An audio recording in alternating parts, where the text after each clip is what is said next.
Raríssimas, raríssimos e raríssimes, bom dia, René de Paula Júnior falando aqui no Radinho de Pilha, 6 de abril de 2023, e eu espero que o som, o áudio desse episódio, e dos últimos dois também, esteja, sei lá, bom, ou talvez, quem sabe, né, acima da média.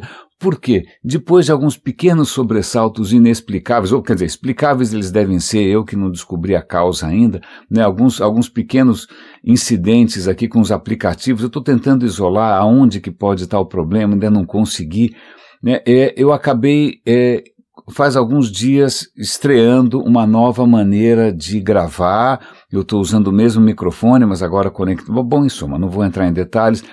Me parece uma solução um pouco mais robusta, né, e espero que a qualidade final seja razoável. Então, caso, né, vocês consigam me dar algum tipo de feedback, eu vou agradecer.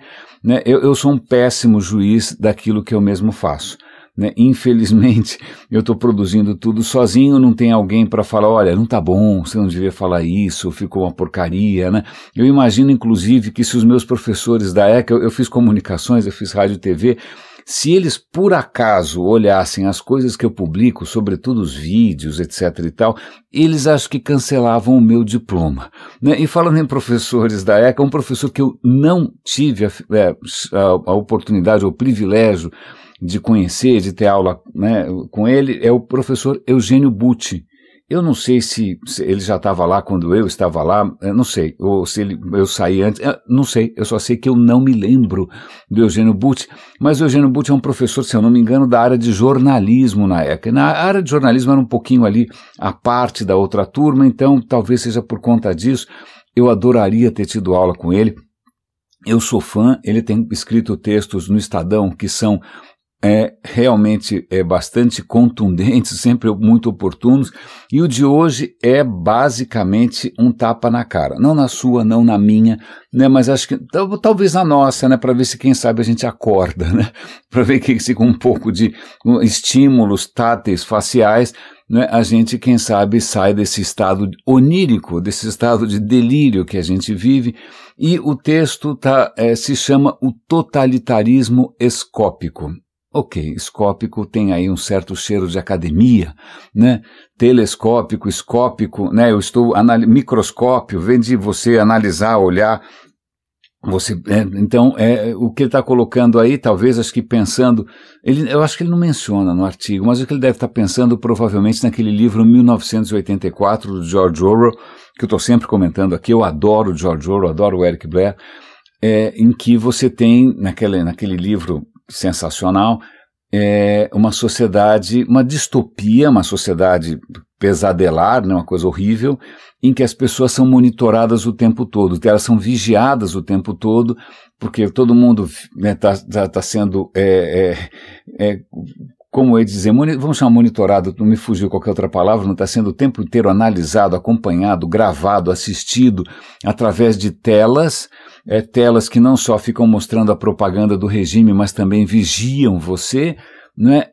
Eu lembro quando eu li isso, engraçado, né? Eu acho que eu já trabalhava já tinha uma certa noção de eletrônica, e eu ficava pensando, não, mas isso é tecnicamente impossível, isso nunca vai acontecer, como é que você vai fazer uma tela que é de mão dupla? Tonto. Tonto. E a gente já vai falar aqui também, acho que isso é um bom gancho mais para frente, não agora, para a gente falar sobre a origem da vida e outras teorias que tentam explicar a consciência e novas leis da física, a teoria da informação, já a gente chega lá.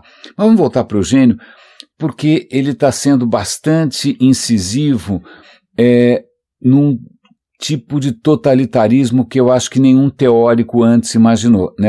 Acho que a Hannah Arendt, ele cita a Hannah Arendt, maravilhosa, né? E que ele percebe, olha, mas já tinha alguns sinais na Hannah Arendt, né?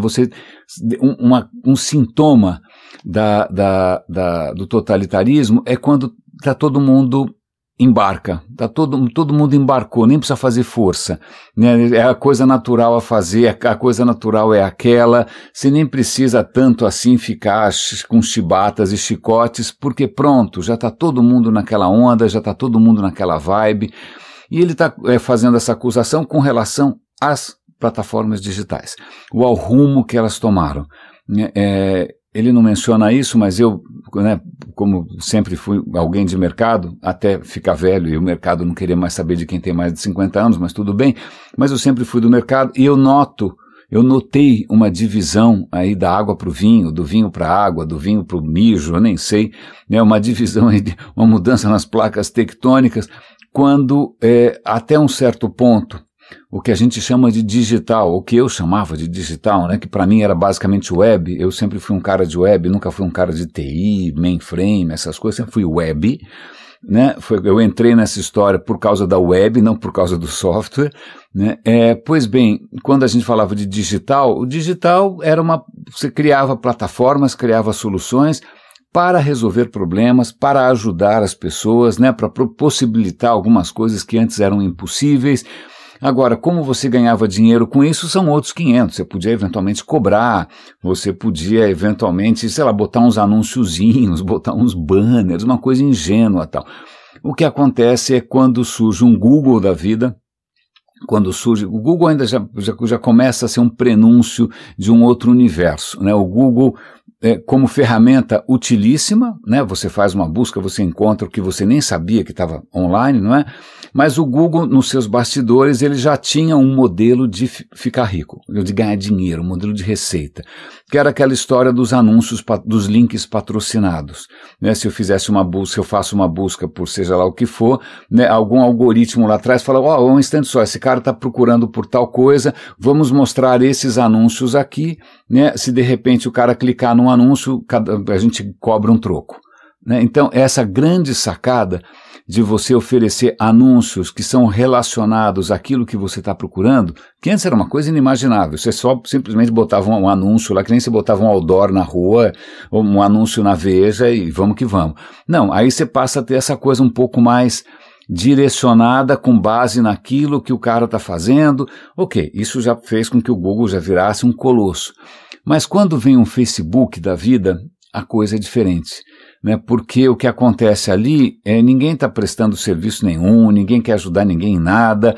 O que acontece é que você cria ali um cenário, né, um joguinho, uma regra de jogo, onde você é convidado a gerar o conteúdo de graça, você publica as fotos, você publica os textos, a plataforma não faz nada, tá bom? Você publica essas coisas todas de graça, né? Além do mais, à medida que você interage com as coisas que os outros também publicaram de graça, a plataforma ela vai registrando ali quem quer o quê, quem é quem mora onde, quem pode querer, ela vai registrando essas informações. E ela vende isso para os anunciantes. Ela vai chegar para os anunciantes e fala, olha, você está querendo vender antidepressivo? Pois bem, eu sei todas as pessoas que estão a ponto de cometer suicídio porque perderam o emprego por causa do digital, sei lá. E aí ele vende essa informação. Isso é inédito, isso deu muito certo, e isso depende de uma coisa que acho que o Eugênio, obviamente, eu não estou fazendo jus aqui ao artigo dele, vocês têm que ler, ele é bastante explícito, bastante vocal, bastante consistente, o cara realmente, não é pouca coisa, mas o que acontece é que é uma forma de escravidão voluntária, né? Como se de uma hora para outra todos nós fôssemos escravos, sorridentes, felizes e contentes, né, dessas plataformas que estão aí sugando as nossas informações e vendendo à torta e à direito. A denúncia é pesada, chamar isso de totalitarismo é bastante corajoso, depois que você lê, você percebe que é quase inevitável considerar isso um totalitarismo. O retrato que ele faz da gente é desesperado por atenção, né? Nós com um medo total de sermos invisíveis, né? No mundo de vitrines, a pior coisa que pode acontecer é você ser invisível, né? Mesmo que para você ser visível você tem que pegar uma machadinha, o que, aliás, a fronteira do inconcebível acaba de avançar 10 quilômetros.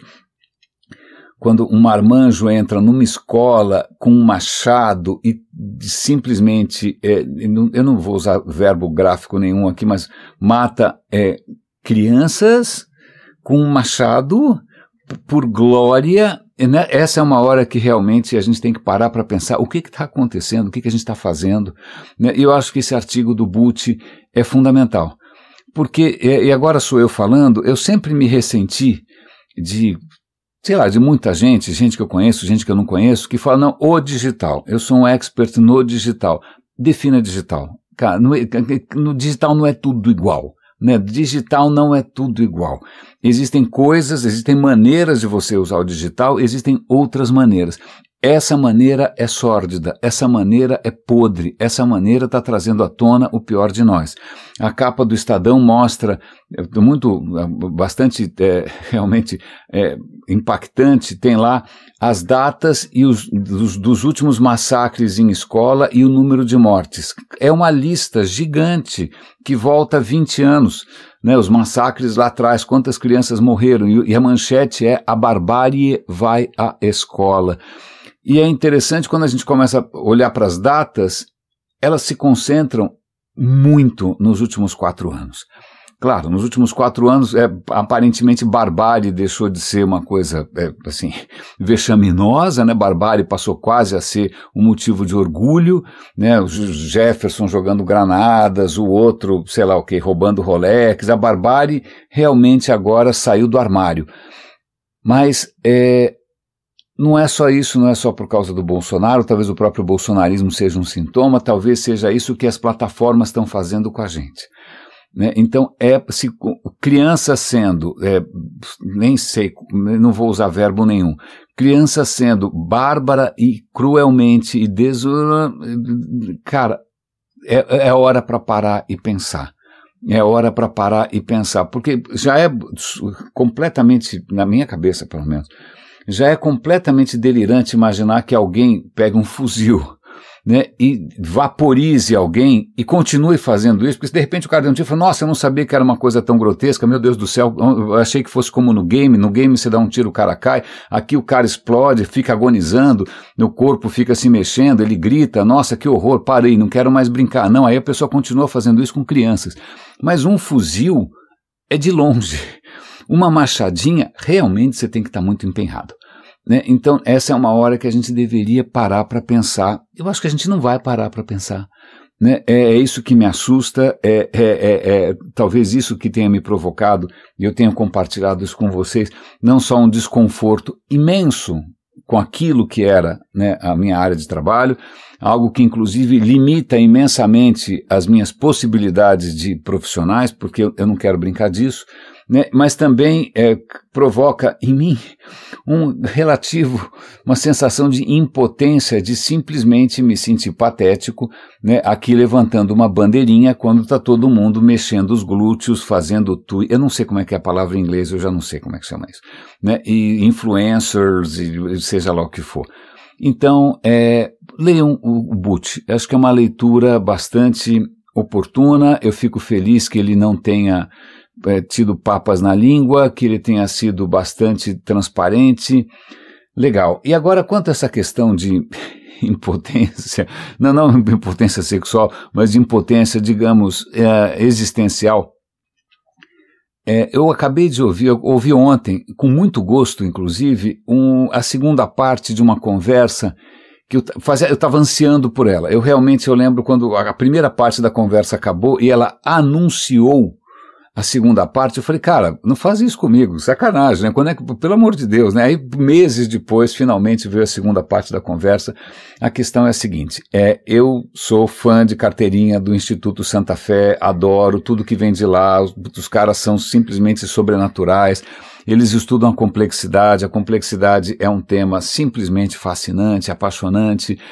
E uma das figuras chaves, pelo menos desse meu deslumbramento, é o Michael Garfield. Michael Garfield era o cara responsável pelas mídias sociais da Santa Fé. Ele era praticamente a ponte do Instituto Santa Fé com o resto dos mortais, não é mesmo? E o Michael Garfield, eu já rasguei seda de todas as maneiras possíveis e imagináveis, uma quantidade gigante de confete. O cara é um brilhante, né? Brilhante, porque imagina, um dos bambambãs lá no Instituto Santa Fé é o David Krakauer. O Krakauer, o cara deve ter um cérebro de 35 quilos consumindo 22 mil watts, porque, o Krakauer o cara é um monstro, o cara é um gênio. A capacidade que o Krakauer tem de conectar coisas díspares e ao mesmo tempo ser encantador, para sentar para falar com um cara desse, eu acho que eu ia fazer xixi na calça. E o Michael Garfield fazia isso não só com competência, com elegância, mas inclusive levando a conversa para um patamar cada vez mais incrível, né? Então, o Michael Garfield sempre me impressionou, é um cara muito mais novo do que eu, é um cara com uma memória incrível, mas mais do que uma memória, uma capacidade de conectar em tempo real coisas que são aparentemente disparatadas.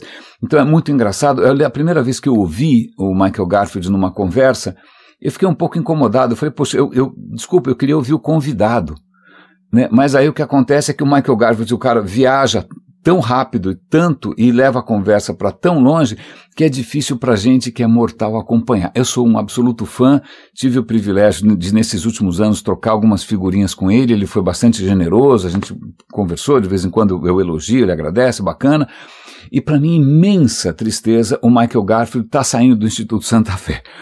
Eu tenho uma imensa gratidão, tanto que, assim como tem alguns raríssimos que contribuem, né, pro Conradinho todo mês, eu contribuía, não, pro Michael Garfield, não era nem pro Instituto Santa Fé, eu contribuía todo mês. Ele tem lá uma página no Patreon. Patreon é mais ou menos como Ko-fi, é uma dessas plataformas para você apoiar financeiramente quem você admira, né? Lá no Patreon eu estava ali o tempo todo, né, dando um troco pro Michael, tendo ou não tendo grana, eu sempre fiz isso, porque o trabalho do cara é extraordinário. E ele vai sair. E agora eu não sei o que vai acontecer depois. Então, tomara que encontrem alguém tão brilhante quanto. Eu não sei se o universo é tão prolífico assim em pessoas brilhantes, mas anyway. Mas de qualquer maneira, ele está deixando um tesouro ali, um legado que eu tenho que ser muito grato, porque eu acho que eu vou baixar todos os episódios com medo de que um dia eles desapareçam, porque realmente foram conversas que, né, abriram muito meus horizontes. Ok, rasguei seda pra caramba, mas o que acontece, ele tinha feito um livro, ele tinha feito uma conversa há alguns meses, eu comentei com vocês aqui no Radinho, com uma historiadora, né, não é que ela é física, sei lá o que, falei, matemática, não é ninguém de exatas, é alguém de humanas, certo, humanas.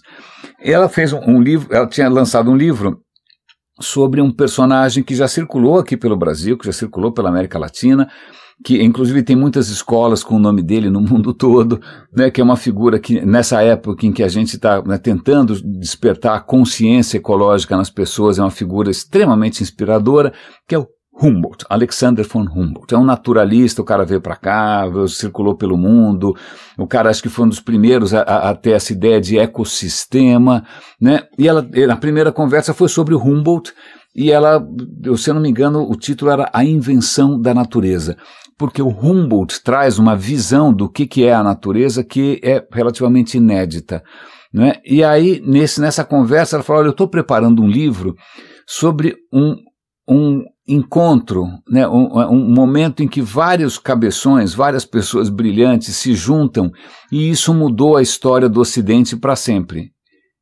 criando a noção do indivíduo. Eu falei, do que ela está falando? E fiquei meses esperando por esse momento, e ontem finalmente eu ouvi a conversa, imediatamente selecionei o livro para ouvir, eu assino aquela plataforma Audible, que eu pago todo mês e tenho lá direito a ouvir vários livros e tal, eu já marquei o livro dela para ouvir, e dessa vez, finalmente, eu pude entender um pouco mais. E é engraçado porque ela é alemã, Andrea Wulf, né? Andrea Wulf é alemã, e ela está falando sobre um momento na história da própria Alemanha, que afinal, eu assumo, eu não sabia nada a respeito. Eu fiz 300 mil anos de alemão, eu não sei se eu fiz 6 ou 8 anos de alemão no Goethe, eu estudei no Goethe de Berlim, quer dizer, eu estudei muito tempo dessa língua, né, morei lá um tempo e tal, mas acho que eu nunca me aprofundei muito, acho que na literatura, na poesia, não, por alguma razão qualquer, não, eu assumo, eu confesso, né? Mas o que acontece é o seguinte, isso é muito interessante. No final do século XVIII, tá bom? 1790 e bolinha, entendeu? Logo ali teve Revolução Francesa, né? Na França teve a Revolução Francesa, todo mundo de cabelo em pé, né? Porque afinal, eu vou ser muito sincero, talvez por ser alguém do novo mundo, eu olho com muito mais atenção para o que aconteceu nos Estados Unidos, que é a Revolução Americana, que é anterior à Revolução Francesa, né? A Revolução Americana é muito mais, para mim, nova e original, né, inclusive mais duradoura, porque dali saiu uma república, continua uma república até hoje, né, do que a Revolução Francesa, que a gente, sei lá, a vida escolar brasileira, pelo menos aqui em São Paulo, acho que a academia brasileira também, sempre foi muito influenciada pela França. Né, eu sou de 64, então, para você ter uma ideia de quanto era a presença francesa era grande aqui no Brasil, imagina, o Levi Strauss veio para o Brasil, deu aula na USP, quando eu estudei em escola pública, em escola do Estado você não aprendia inglês, você aprendia francês. Né, num certo momento da ditadura, a ditadura com aquela aversão natural a qualquer coisa parecida com humanidades, acho que cortou um pouco essa história, tirou o francês, colocou o inglês, né, acho que é a partir daí essa nossa relação com a civilização francesa, é assim que eles se autodenominam, né, começou a ficar um pouco mais distante. Então, talvez por conta dessa história toda, dessa influência francesa durante muito tempo, né, quem tinha grana aqui em São Paulo, pensa aí no Santos Dumont. Quem tinha grana mandava os filhos para Paris, né? O cara ia estudar em Paris, ficava lá, pegava várias doenças venéreas incuráveis, voltava, né? Você pensa a Semana de Arte Moderna, também todo mundo foi para Paris, né? Essa influência da França sempre foi muito forte, aí todo mundo, quando aprende francês, aprende a Marselhesa, que sempre me deu calafrios, porque ela fala de sangue o tempo todo, eu nunca entendi por que alguém acha aquilo tão inspirador. Ok, desculpa, digressão gigante. Mas vamos voltar. Alemanha, certo? Então eu estou falando aqui de um período muito específico na Alemanha, no momento em que inclusive não existia a Alemanha, porque a Alemanha é uma coisa muito recente, sabe? Nessa época, o que havia, não havia o país Alemanha, havia o país França, havia o país Portugal, havia o país Espanha, havia o país Inglaterra, mas não tinha um país chamado Alemanha. A Alemanha estava fragmentada em inúmeros, sei lá o que, ducados, condados, cidades-estados, era um quebra-cabeça. É como se você tivesse deixado o vaso cair no chão. Realmente aquilo era uma zona. Aliás, eu nunca tive uma ideia da dimensão dessa fragmentação. Ela menciona que naquela época eram mais ou menos 1.500, o que a gente chama hoje da Alemanha, eram 1.500 coisas diferentes e independentes e autônomas, cada uma com a sua moeda, cada um com as suas leis, cada um com o seu... Cara, então... Aquilo era o caos, né? Que coisa engraçada, né? A gente, quando pensa em Alemanha, assim como a gente pensa em Grécia, né? Cara, no tempo do Platão não tinha Grécia, tinha cidades. Tinha Atenas, né? Mileto, né? Samos, Siracusa. Ok, então vamos voltar para a Alemanha. O que acontece é que a Alemanha já tinha ali uma intelectualidade, poetas e tal, e que estavam olhando em volta, poxa, que tanta coisa acontecendo lá fora, nossa, o mundo está aqui numa ebulição, numa revolução, e a gente continua nesse lugar atrasado, cheio de príncipes malucos, né? E aí o que acontece é que por uma conjuntura, e eu não vou dar muitos detalhes aqui, porque eu só ouvi a conversa, o livro eu ainda não li, por uma conjuntura muito maluca, uma região que é para o sul de Berlim, acho que 200 quilômetros para o sul de Berlim, deve ser, não sei se ali é Bavária, não sei que diabo, não sei, nem vou me arriscar porque os nomes são todos são muito complicados. Mas uma cidade chamada Iena, ali era meio, sei lá, ninguém sabia que mandava naquele negócio, o negócio era meio bagunçado, a coisa ali estava meio correndo solta. Né? Então não era o lugar do ponto de vista, não era o lugar mais brilhante, as melhores universidades, para onde os professores gostariam de ir para ganhar mais, não. Né, mas era um lugar onde, por uma coincidência de fatores, havia muita liberdade. E muitos espíritos inquietos, intelectuais, resolveram ir para lá atrás dessa liberdade, não só de intelectual, de pensamento, porque de repente tinha lá um cara chamado Fichte, que estava com uma filosofia nova. Então, Iena vira um polo, 1790, isso, um polo atraindo pensadores inquietos. E aí, de repente, isso vai acabar, eu vou resumir bastante aqui, isso vai acabar praticamente numa república, vamos chamar, modernamente a gente chamaria isso de co-living, como se fosse um co-living, ou para não dizer quase que uma suruba, né? Vira ali um convívio de vários poetas, pensadores, filósofos, artistas, todo mundo meio pegando todo mundo se apaixonando por todo mundo. Foi uma coisa meio difícil de imaginar na Alemanha, mas tudo bem. Mas aí você pensa que a Bauhaus também foi uma coisa um pouco parecida, né? Todo mundo vivendo junto, uma diversidade, uma liberdade inédita. Pois bem, isso aconteceu em Iena, isso envolveu figuras chaves da intelectualidade alemã, envolveu poetas, envolveu Goethe, envolveu Schelling, envolveu Fichte, envolveu um monte de gente.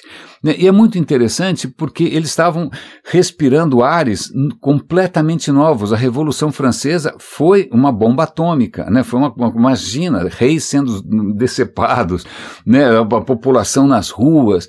E o que parece que chamava muito a atenção é uma nova filosofia. Era um professor novo que estava lotando os auditórios, as pessoas na escada, todo mundo querendo ouvir o cara. É um cara que eu não sei nada a respeito, chamado Fichte.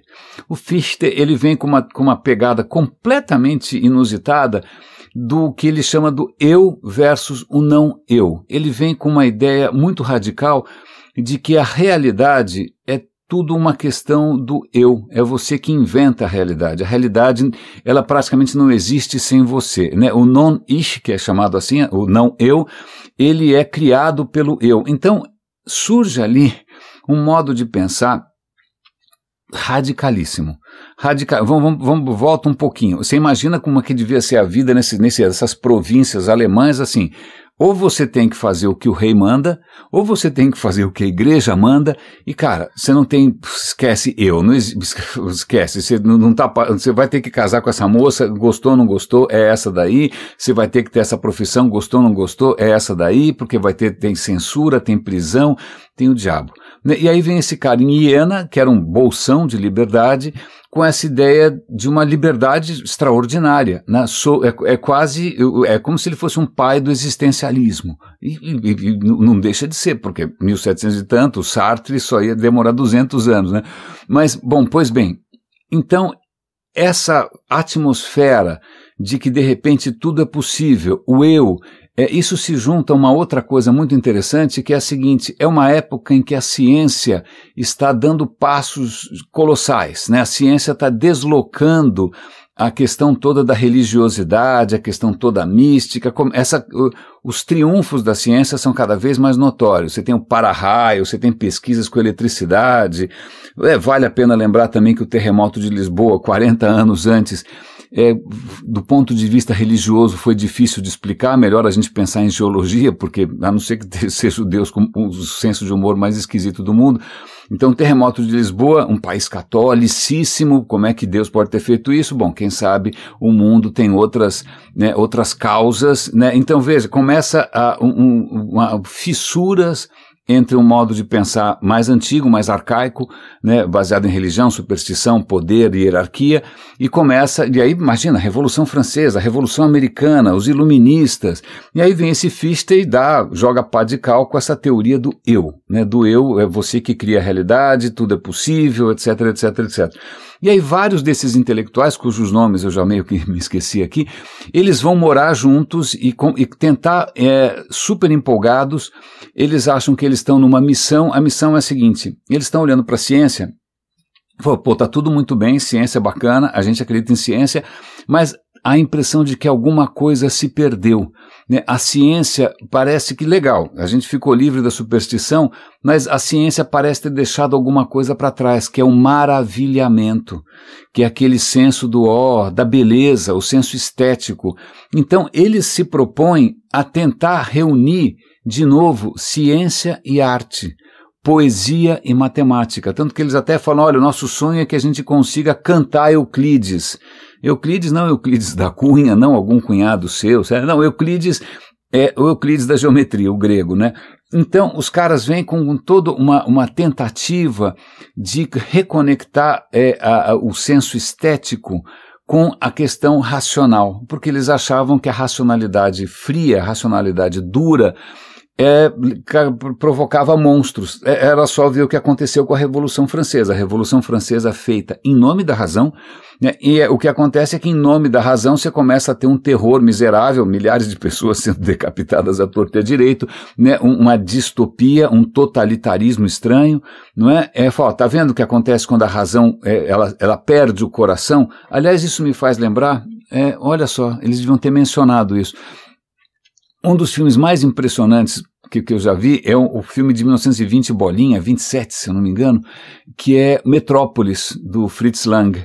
Metrópolis é uma ficção científica, né? Você tem uma cidade do futuro em que você tem uma elite vivendo magnificamente e você tem a plebe lá embaixo trabalhando no porão, fazendo as coisas funcionarem, e aí surge um movimento revolucionário, porque onde já se viu essa injustiça, né? E aí a grande conclusão, o herói, que é meio banana, um herói meio esquisito, ele fala, não, o que a gente tem o que está fazendo falta para o mundo é o coração. É isso aí, Metrópolis, o coração. É a mesma pegada. Olha que engraçado, quase 150 anos depois, a mesma coisa que esses caras em Iena estavam propondo. Não, a gente tem que reconectar, a natureza não pode ser vista por um tubo de ensaio, a gente tem que vivenciar a natureza, né? Você tem que se meter no meio da natureza. Porque o que estava acontecendo, Descartes, pega lá o René Descartes, meu xará. Não, veja, os animais são máquinas, eles não têm alma, eles são meramente máquinas. Né? Ou então, olha para a natureza é puramente mecânica. Né? A natureza, só os humanos têm alma, a natureza é mecânica, é uma máquina. E o que esses caras estão dizendo foi, né, para com isso, cara, tá tudo conectado, a gente tem que resgatar essa conexão, a gente tem que se reconectar com a natureza. E aí vem essa ligação que vai ser chamada por eles mesmos de romântica. Romântica não um jantar à luz de velas, uma caixa de bombom, né, uma camisinha com perfume. Não. Romântico no sentido de reconectar, né, a ciência com essa relação sensual com a natureza. Daí que vem o romantismo alemão. Aí você entende Goethe. Quando você vai ler Goethe, caso você leia Goethe, sei lá, você pega o Dr. Fausto. O Dr. Fausto é um personagem absolutamente imerso em ciência, nos conhecimentos científicos da época. Você vê que o Goethe não tem nada contra a ciência. O que eles estão tentando recuperar é essa ligação afetiva, de maravilhamento. Né, e que é a necessidade da poesia, né, quando a gente está falando de razão. Então não é que eles são contra a ciência, não é que eles são contra a razão, a questão é que eles acham que nesse movimento a gente deixou a natureza para trás.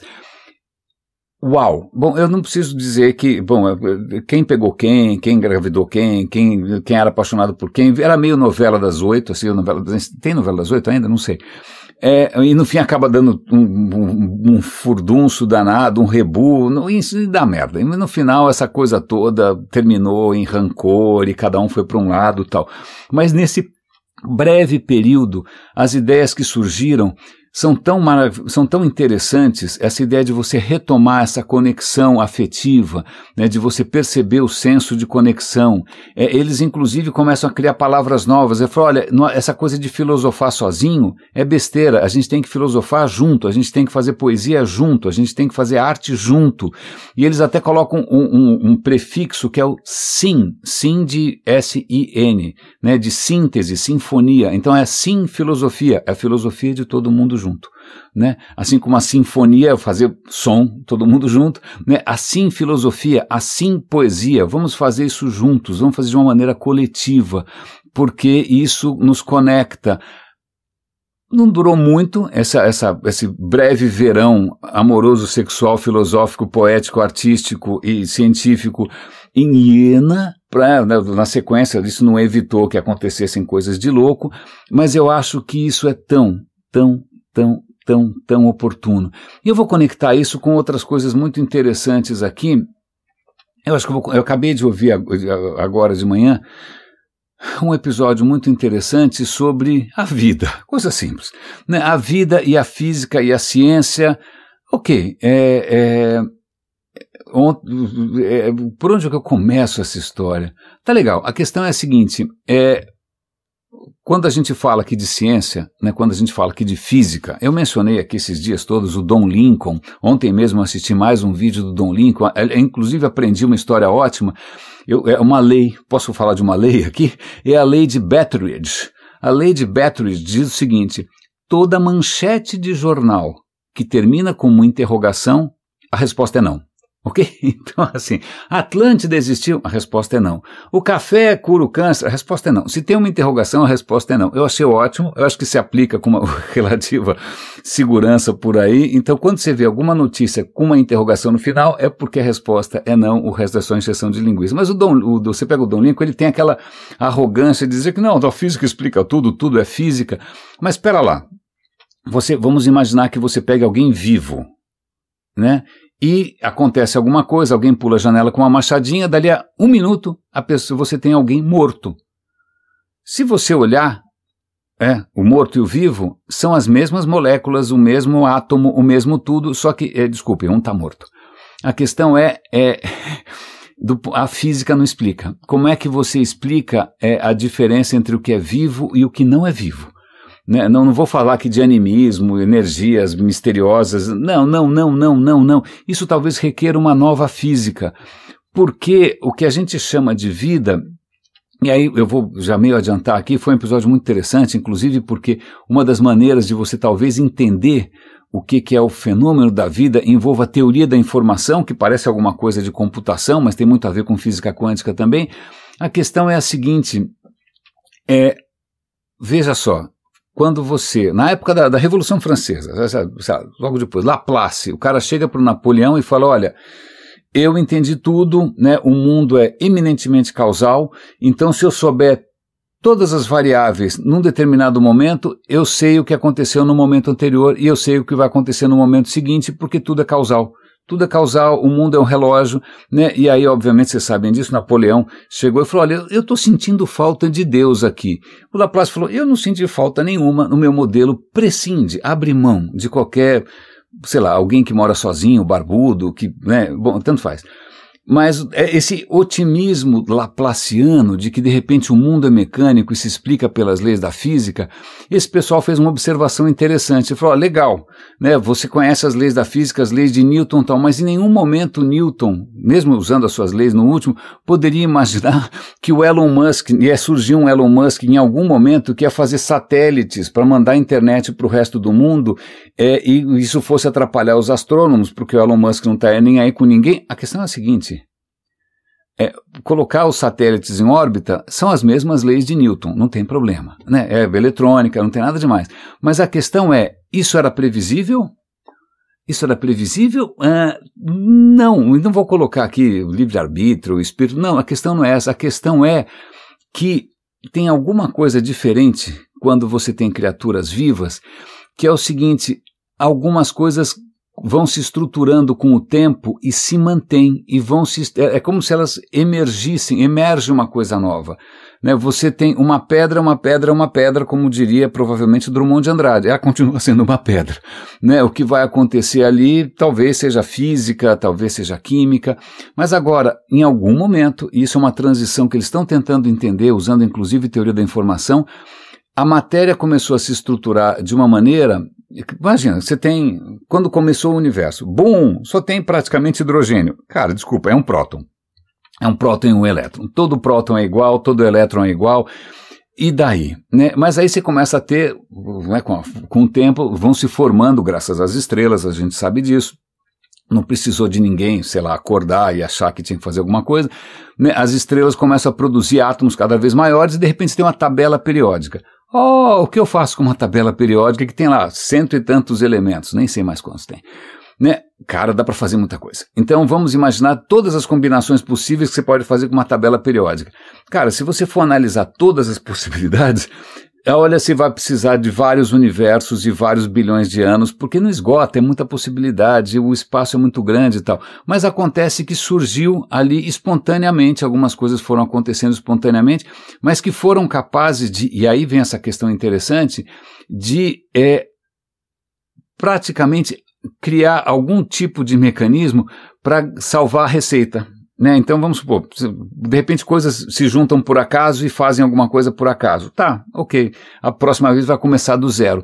Acontece que de uma maneira que a gente não entende muito bem, ok, eu já juntei esse pedaço com outro pedaço, eu quero repetir, eu quero fazer isso de novo, eu não quero esquecer. Então a matéria começa de alguma maneira a guardar a informação, guardar a receita, a preservar essa receita, né? Então começa, um dos convidados ali fala, olha, para a física, o tempo não é uma questão tão fundamental. Tirando a noção de entropia, mas você podia ir para frente e para trás, tempo não é uma variável importante. Mas talvez a gente tenha que levar em conta, porque qualquer coisa viva, você, um pernilongo, um vírus, ele tem embutido ali uma máquina de informações que foi sendo construída ao longo do tempo. Então veja, o tempo para a vida importa, porque ela vai construindo coisas que não havia antes, ela vai emergindo ali coisas que não havia antes, né?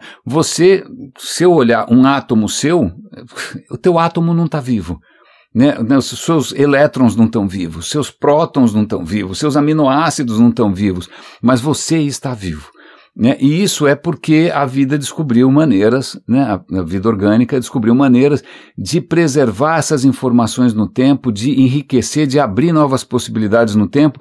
É como se esse tipo de informação fosse uma camada além, né, simplesmente da questão material. Não estou falando que ela continua sendo material, o DNA é muito material.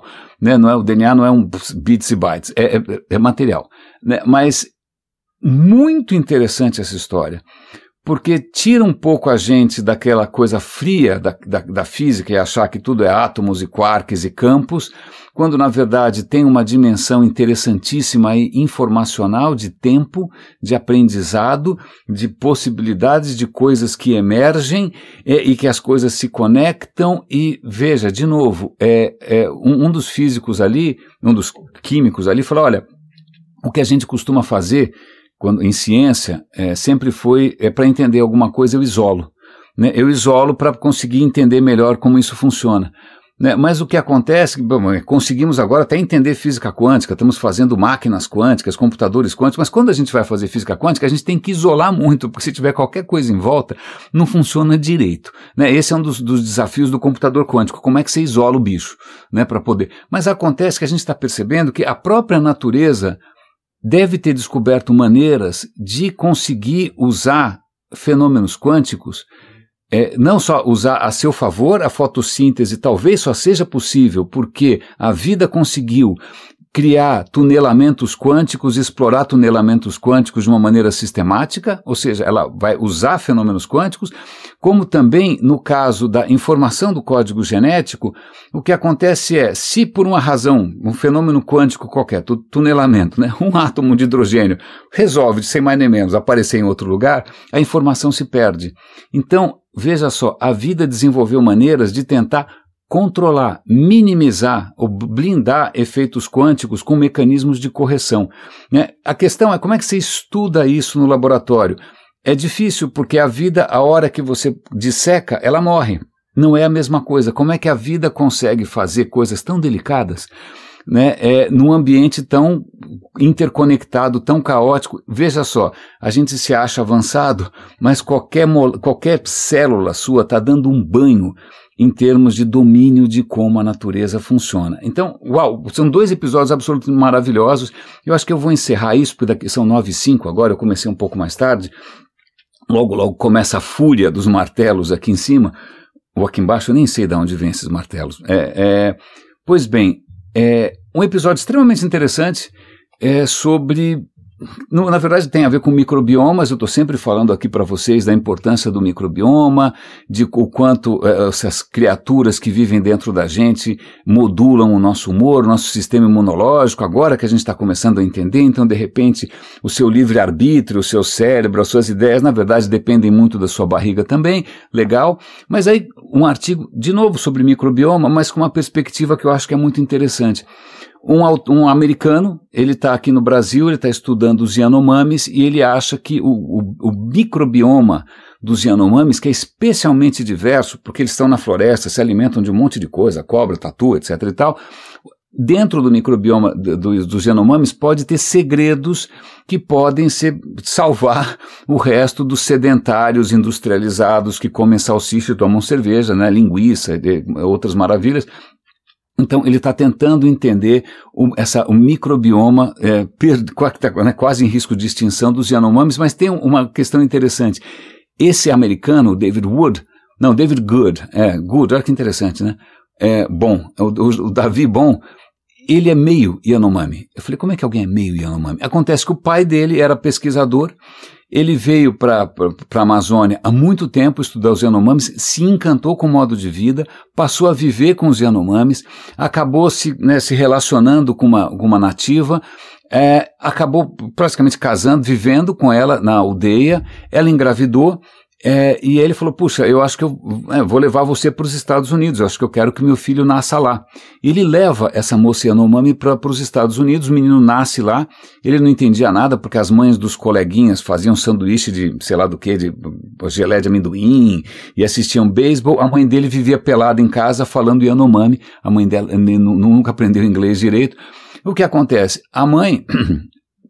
Eu sei que para muitos brasileiros a ideia de você, né, se alimentar de pasta de amendoim, assistir Fox News e sei lá o que mais, pode parecer um sonho, mas para essa Yanomami isso foi a morte em vida. Ela começou a murchar, porque só ela falava a língua dela, só ela tinha os costumes dela, ela sentia a falta da floresta. Um Yanomami sozinho não existe. O Yanomami precisa da floresta. Ele é uma criatura da floresta. E ela volta para o Brasil, e o menino cresce sem a mãe. E aí eu sei que agora, depois de décadas, o cara já é um marmanjo, ele voltou para a aldeia Yanomami e reencontrou a mãe.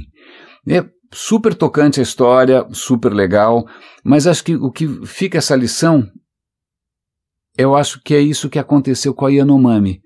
Né? A hora que você desconecta alguém que era conectado, que fazia parte, que reconhecia que ele, né, era parte de um todo, a hora que você isola, você empobrece, né? Você enfraquece. Né, a pessoa entra num ciclo de morte, ela tem que se conectar de novo. E o que ela fez? Ela voltou e se reconectou.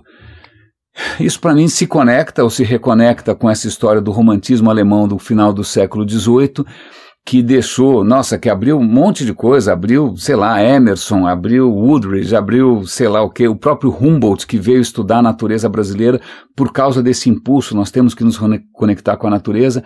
Tudo isso começou, né, num arranjo bastante singular, né, meio que por acaso, bastante improvável, né, numa região também que ninguém podia imaginar, mas informação é isso, informação se estrutura, informação cria novos caminhos, informação vai produzindo novos horizontes do possível, e eu acho que é isso que eu tenho tentado fazer aqui no Radinho. Espero que esse episódio tenha valido a pena, espero que o áudio tenha ficado bom. E eu me despeço de vocês antes que as furadeiras pneumáticas e seja lá mais o que for comecem a lembrar a gente que a gente não está exatamente no meio da floresta. Raríssimas, raríssimos e raríssimos, um grande abraço e até amanhã. Cuidem-se.